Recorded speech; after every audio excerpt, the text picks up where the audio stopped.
remain seated at all times, especially on the trestle. Have those tickets out ready, and I'll be right with you. Tickets, please. Thank you.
Right now, the locomotive at the front of this train is about 15 feet higher in elevation than anyone seated in that last car.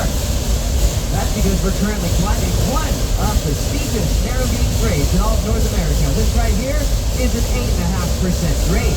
Now what that means is for every 100 feet our train is going forward, we're also going up 8.5 feet. We're gaining 8.5 feet of elevation for every 100 forward, thus an 8.5% grade. And that's how you measure grades, ladies and gentlemen. Welcome back to Algebra. Sorry. But this is incredibly steep for a train, especially that most modern trains like Caltrain or Amtrak or Union Pacific, they consider a 3% grade. 3 to be as steep as they can possibly climb. Not here, not on this railroad, no way. We consider 3% to be pretty much flat. All thanks to that all-wheel drive, gear-driven steam engine up there called a Heisler. I told you about that earlier, didn't I? It's all right. Yeah, a little bit later, we will be going up the steepest pair of narrow gauge train tracks in this entire continent, but I'll try to warn you before we do that, don't worry. Until then, keep having those tickets ready, and I'll be right with you to confirm you're on the right train.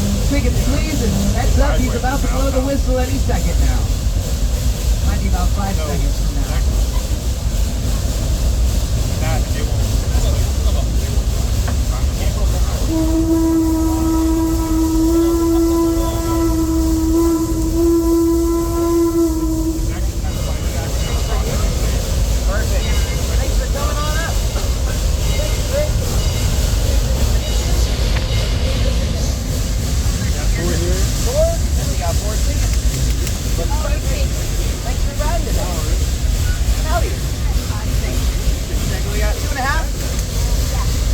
There you go.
Poison Oak. Poison Oak, ladies and gentlemen, it's everywhere. It's on the ground, it's on that tree, it's on my face. Don't touch it. The common phrase to identify poison oak goes like this. Leaves of tree, let it be. That's incredibly vague, too. There's a plant growing in leaves of tree. That's not poison oak. So what is poison oak? Well, poison oak is a vine-like plant growing in leaves of tree. And you see a plant with a red leaf on it. That's poison oak, especially if it's vine. Not all of it's red, but it's just starting to turn red in this season. Now, poison oak has absolutely no thorns on it at all. No thorns, no spikes. Poison oak only senses the oil on the leaves of a vine that gives you that horrible rash. That oil on the leaves and vines, you gotta kind of give the plant an oily sheen or shininess to it. Especially if it hasn't rained lately. Now, another plant that... Sorry, I had to sneeze. Another plant that grows in leaves of trees is blackberry bushes. They always seem to grow in close vicinity to poison oak.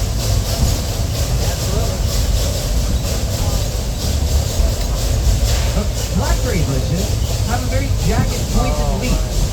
There's also a whole bunch of very fine thorns on the vine of a blackberry bush and the underside of the leaf. Those thorns are so fine, they almost resemble hairs, making the blackberry bush vine kind of look hairy. So leave the tree, let it be, especially if it's shiny. You better watch your hanging. But if it looks hairy, that's a berry. Hopefully that helps out a little.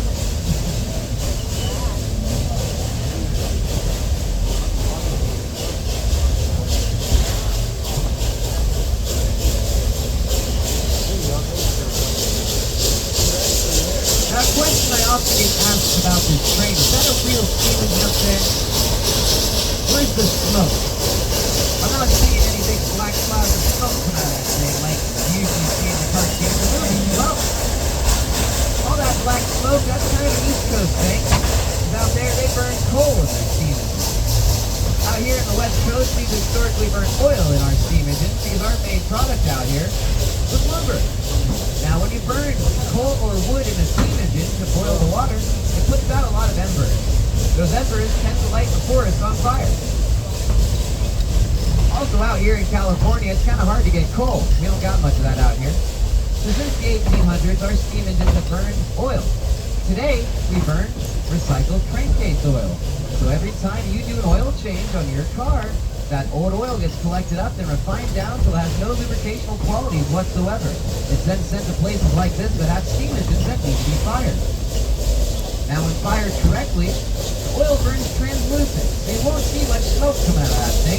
All you'll really see is steam coming out from the accessories, like the air pump and the dynamo to create electricity. Our fireman Russ up there really appreciates that oil because he does not have to shovel tons of coal. Our fireman on an oil burning steam engine is basically a human carburetor for you petrol heads out there. As the draft through the boiler changes with different modes, it pulls more air through the firebox. More air through the firebox means you gotta have a little bit more oil, or you'll be running lean. If you run rich, that's when you see the black smoke come out of an oil burning steam engine.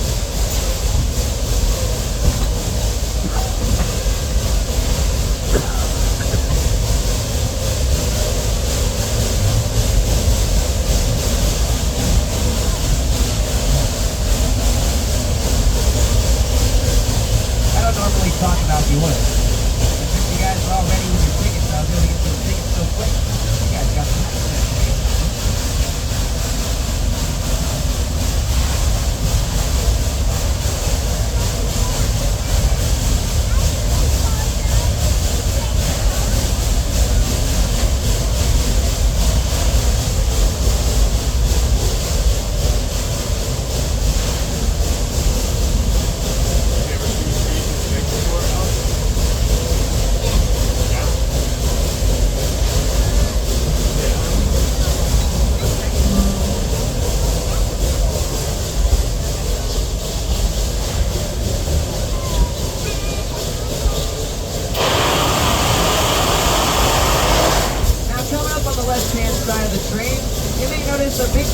tree over there that has a white circle painted on its face. If you're on the left-hand side of the train and you see that tree, please point at it to help out everyone on the right-hand side.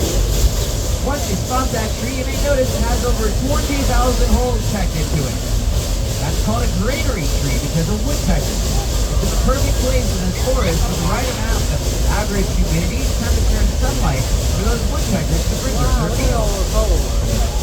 So once you spot this tree and look at it, you're going to be looking at the most religious tree on property.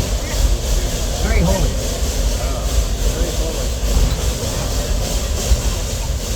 Most of these redwood trees back here have holes in them. This is a very special spot on this mountain. But the one with the big white circle on it has. Does it?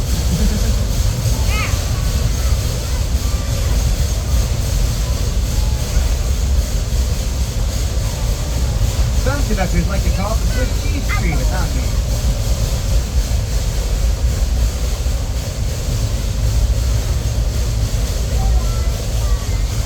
Our train is now quickly approaching.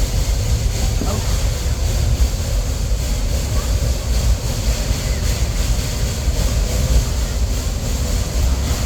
Sorry about that, got hair in the mouth. 100% transparent. Our train is now quickly approaching a lovely location on this railroad known as Spring Canyon. Spring Canyon used to be the home of our famous corkscrew loop trestle system, which is a really fancy name for two wooden train bridges that crossed over each other while forming a giant loopy loop. Long enough to locomotive at the front of this train would pass right over the last car with both of them being on different bridges. It was a very tight turn, and it worked great at gaining elevation on our little railroad here. It only had a rolling grade of about 6%, which is less than what we're climbing right now. It also looked spectacular to watch the train cross itself on a 100-foot tall wooden trestle amongst these old growth redwoods. But unfortunately, this all came to a halt one day in 1976, when mysteriously, both of those trestles were engulfed in a 300-foot fireball that burned for 3 days. Once those fires were extinguished, both of our trestles out here were deemed out as complete losses, which you're about to see. There's a basic piece of the charcoal in the wood. Now, this presented Roaring Camp with a pretty interesting problem. That problem being we could no longer get our train up or down this mountain because somebody had literally burnt our bridges. They don't see that. To make matters even worse, we were running trains that day. There was a train at the top of this mountain that we could no longer get down the mountain because the bridges were on fire. So we had to get everyone off the mountain. The whole fleet of VW and microbuses doing madness, so I've heard. And I'm just going off what they told me, ladies and gentlemen. I was only born in 93. So once all that madness was over, our track crew in 1976 decided to temporarily bypass these old burnt down trestles by building what's known as a switchback on the hillside to our right. However, because of the geography here in Spring Canyon and the coincidence of the larger trees, that switchback had to be a little steep. But our track crew back in 1976 was a little overconfident in the abilities of our lobby locomotives and thought we could make it up any hill we ruined them. So they didn't take any measurements the whole time they built that switchback. But still, they completed it 6 months later. And that's exactly the time that track crew found out that they had accidentally built the steepest pair of narrow gauge train tracks in this entire continent. Whoops. Hey, ladies and gentlemen, guess what? We're about to go up. Fully loaded. Completely backwards.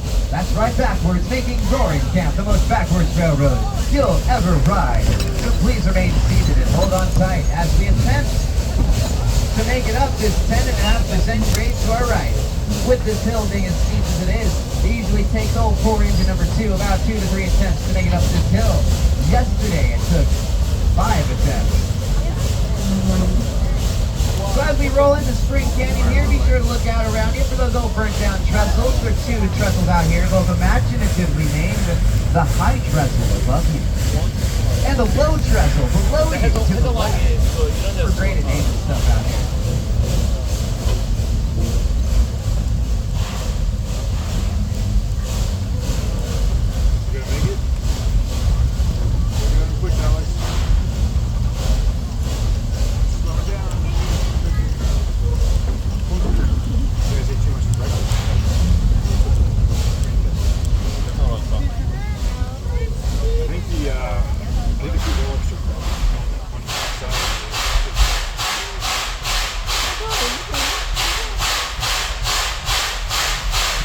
one thing to also consider as we're going up the steepest pair of narrow gauge train tracks is your poor engine crew. Right now, your engineer, Doug, on the right-hand side of the cab, and your fireman, Russ, on the left-hand side. They're sitting about 5 feet from a fire that's raging at 2,750 degrees, to boil the water. Fortunately for them, though, the boiler itself is only radiating heat at about 500 degrees, that's all. Now, this, of course, brings the ambient temperature inside the small metal cab of that steam engine down there to a nice, comfortable 110 to 140 degrees all day long. So keep that in mind as we're going up the steepest pair of narrow gauge train tracks in this entire continent, fully loaded backwards on a curve. That's your engine crew literally making for your entertainment. But don't worry, we wouldn't be here if we didn't want it. But now you know why we conduct it. Now, if you listen to that locomotive very carefully right about now, you can just barely hear it chanting. Think guys can. Think guys can. Hear it? That story was actually written about a logging locomotive. Very similar to a high school.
Possums also eat fleas and ticks, and they don't get Lyme disease.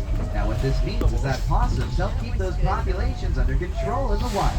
So ladies and gentlemen, if you don't like fleas, ticks, or rabies, which you shouldn't, then maybe you should be a little nicer to North America's only native marsupial, those fabulous little opossums. And yeah, I know the O is silent. I just like saying it. Deal with it. We also got bobcats, tomcats, mountain lions, mountain cougars, deer, coyote, banana slugs, and if you look really carefully to the trees around you, or down in the valley below, not to be confused with the hairy men of Santa Cruz County, you may also spot yourself a Sasquatch. Yeah, Bigfoot, he's out here. So you better not litter. Sasquatch hates litter bugs because littering's for the loser. So please do not throw your trash off the side of this train, or Sasquatch will find you and hurt you.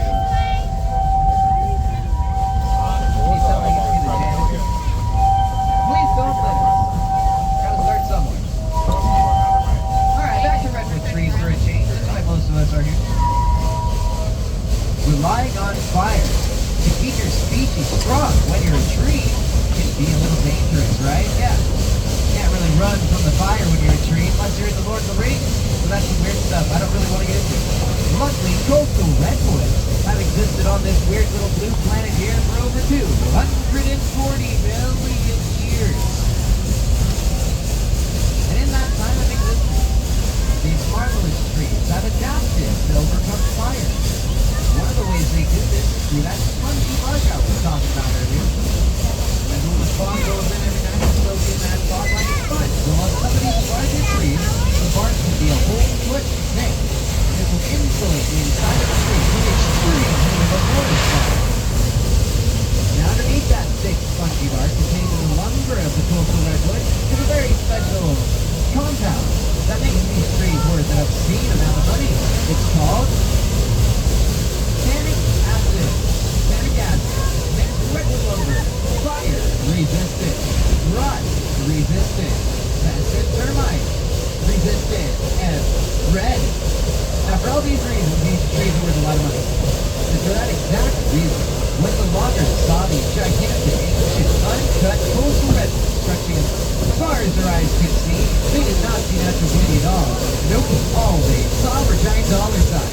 And by 1920, they had successfully clear-cut 95% of all the old-growth redwood trees in the entire world. Only 5% existed in 1920, and even less of that today.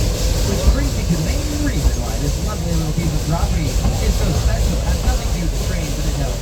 It's mainly because this forest has been standing here for over 2 million years. Unlocked and untamed by man. You'll be hard-pressed to find another piece of property as wild and uncut as this. Now, 3 million years ago, this was all underwater. That's why you keep seeing all the sandstone and the cuts. We kept finding fossils in that, like shark's teeth, mollusk shells, and even the remains of an entire Carcharodon right back there at the top of the switchback. Now you will see some trees out here that have obviously been cut. The only trees we're allowed to cut are weak sticks of these trees that are about to fall across the railroad. So we simply chop those trees down in the opposite direction and then leave them where they lay, because we don't want to mess up the ecosystem. The tree was going to fall over anyway, we'll just make it fall that way. Now if a tree manages to fall across our railroad during a storm, the only lumber we're allowed to remove off this mountain is the stuff that is directly blocking the train. We clear that part of the tree away from the tracks, we leave the rest of the tree there.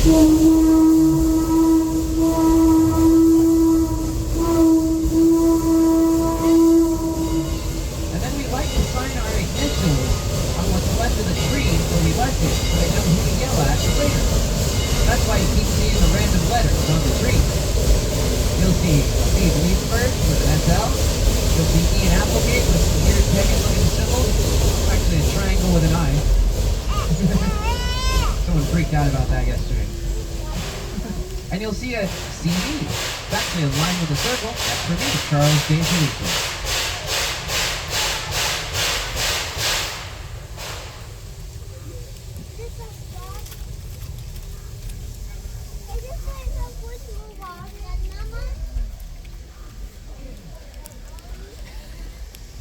Man, you can hear a pin drop. That's why it's important to remain seated at all times. So that trail on the left-hand side, that's actually the original right-of-way before 1976. The train track used to go over there to get to those trestles I was talking about earlier. That was pretty impressive. We started a train on a 7% grade. That's the magic of a high school locomotive right there.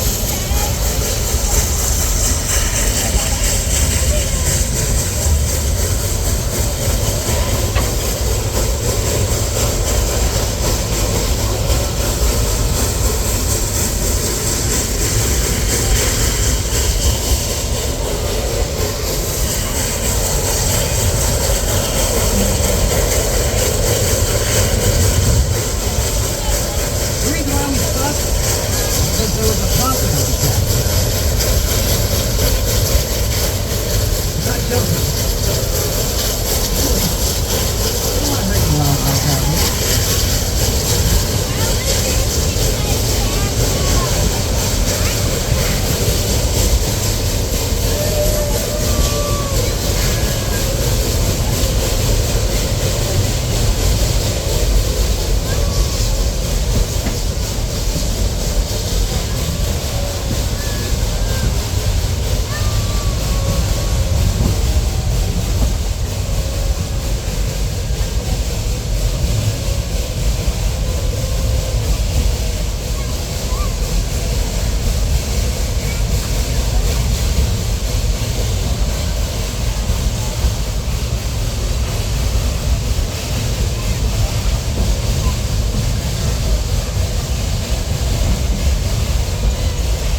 train. There are 5 cars on this train, 5 of them.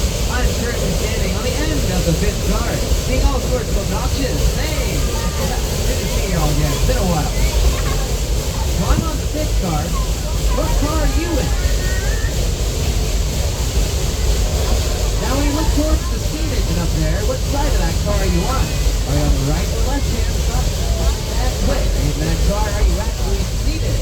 The reason why I'm having you all memorize your spots is so later when you lose your wallet, you can tell me where to put. No, that's not the reason. But it helps a lot, it really does. The real reason is I'm going to let all of you off this train for about 5 to 10 minutes up here at the top of Bear Mountain. While we're stopped up here, me and the engine crew will be setting up the brakes on these rail cars for downhill travel. When we complete this action, we'll let you know.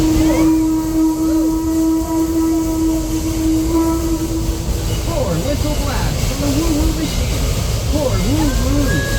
When you hear those 4 whistle blasts, that's our engine crew calling you back to your original spot so we can get off the mountain.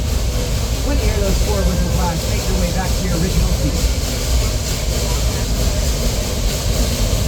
While we're up here on Bear Mountain, you'll have the opportunity to check out that old station if you want to. It's pretty cool. Maybe you gotta use the bathroom. We got one of those up here too, a little public restroom. Or maybe you want to see Cathedral Grove of Redwood.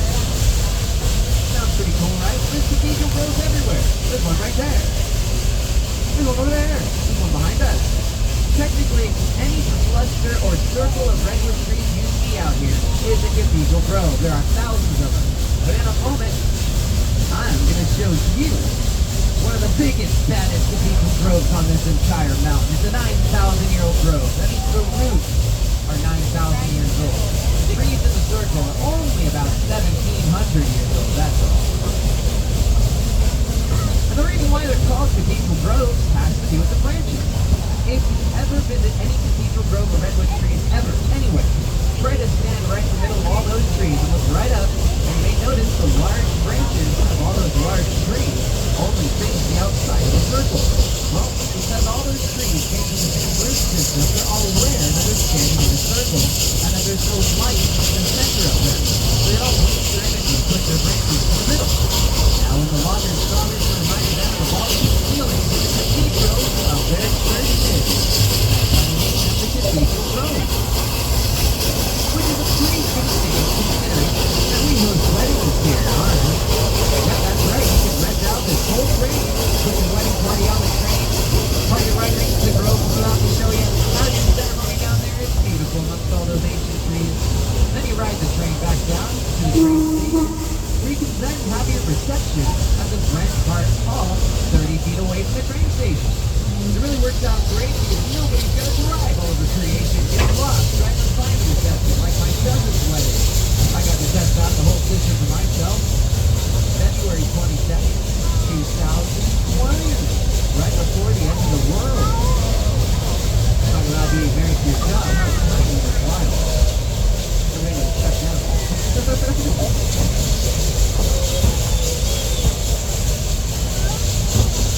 From this point on, most of the vines you see growing on the trees or reaching out towards the train are poison oak. Don't touch those.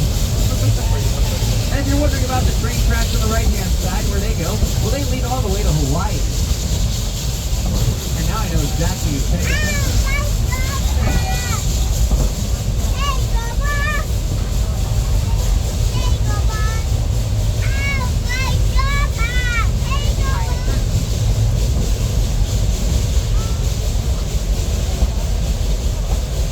After our stop at Bear Mountain, we're going to make a big right-hand turn, and we're going to come back on those train tracks over there on the right. Completely turn around. This is called a balloon loop of train tracks because from the air, it kind of resembles the outline of a standard helium balloon. Follow the outline from the knot, and you'll turn around. Remember, any plant, any vine with a red leaf on it is poison oak. Get a good look at that stuff. Don't touch it. I know I make it sound like it's everywhere, but not on the trail. So stay on the trail. Now in just a moment, our train's going to cruise right by that 9,000-year-old Cathedral Grove redwood tree. Coming up on the left-hand side of the train, just just a little ahead of where the steam engine is right about now. And the reason why I'm telling you about it a little early is because our engineer Doug usually likes to wail on the whistle the whole time we're going by. Be on the lookout on the left-hand side for the giant circle of giant redwood trees that'll be directly next to the train. Pretty hard to spot. Ooh, he hasn't blown the whistle yet. Well, the locomotive is cruising right next to that grove right about now. First car was alive on the left-hand side. And pay attention to how close that grove is to the train. Directly next to it. That means the grove is right next to the train track. So if you want to visit this grove, please do not walk down the service road behind the train.